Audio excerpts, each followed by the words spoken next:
روز پہلے ہوئی ہے، اس میں جو بات چیت ہوئی اور اس کے جو دوران جو بریفنگز دی گئیں اس کے بارے میں آپ کو آگاہی دینا ہے. اور اس بریفنگ کے اینڈ میں it's a short brief, I think 3-4 minute سے زیادہ نہیں لگے گا. I would invite questions and you can ask any questions because I understand کہ جو ریسنٹ حالات اور سب کچھ چل رہا ہے، آپ کے بہت سی کوئریز ہیں جو مجھے گائے بگائے ملتی رہتی ہیں. So I will try and answer all those queries and all those questions that you have today. جیسے میں نے کہا کہ 2 روز پہلے آرمی چیف کی زیر صدارت فارمیشن کمانڈرز کانفرنس ہوئی.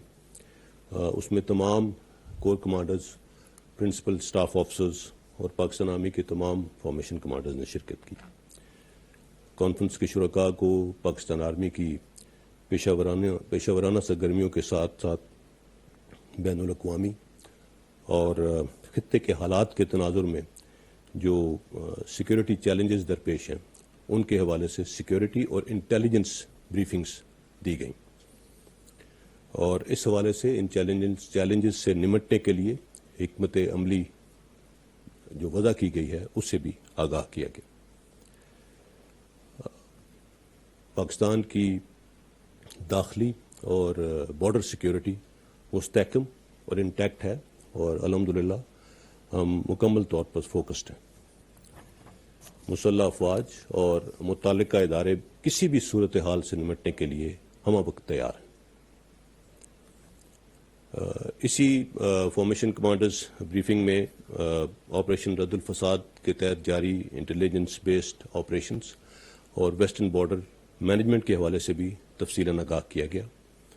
پچھلے چند مہینوں میں بلوچستان اور قبائلی اضلاع میں دہشت گردوں نے امن عامہ کو خراب کرنے کی بے انتہا کوشش کی، لیکن ہمارے بہادر آفیسرز اور جوانوں نے ان مذموم عزائم کو بھرپور طریقے سے ناکام بنایا.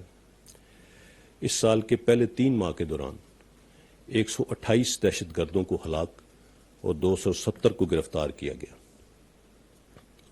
اور ان آپریشنز کے دوران 97 آفیسرز اور جوانوں نے شہادت نوش کی.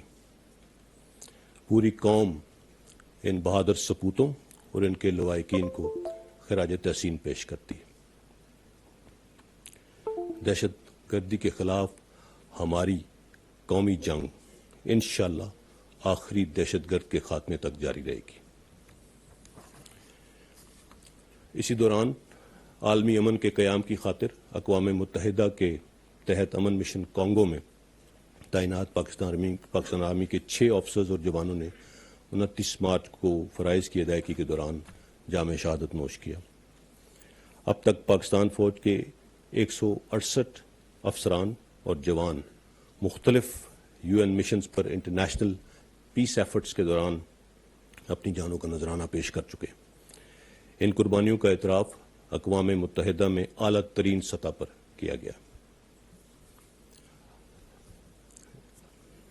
آرمی چیف نے چیلنجنگ سیکیورٹی انوائرمنٹ کے باوجود یوم پاکستان پریڈ، OIC کی 48ویں کونسل آف فارن منسٹرز اور پاکستان آسٹریلیا کرکٹ سیریز کو سیف اینڈ سیکیور انوائرمنٹ میں اس کا انعقاد کرانے کے اوپر متعلقہ اداروں کو خراج تحسین پیش کیا. آرمی چیف نے فارمیشنز کی پیشہ ورانہ تیاریوں کو سراہتے ہوئے اس بات پر زور دیا کہ آفیسرز اور جوان بدلتے ہوئے سیکیورٹی میٹرکس کی مناسبت سے اپنی صلاحیتوں اور استعداد کو ایمرجنگ چیلنجز سے ہم آہنگ رکھیں. فارمیشن کمانڈرز نے ملک کی سلامتی کے حوالے سے لیے گئے اقدامات اور بالخصوص انٹرنل سیکیورٹی کی مد میں پاکستان آرمی کی آئین کی بالادستی اور رول آف لا کو اپ ہولڈ کرنے پر مکمل اعتماد کا اظہار کیا اور اسے درست سمت میں بہترین قدم قرار دیا.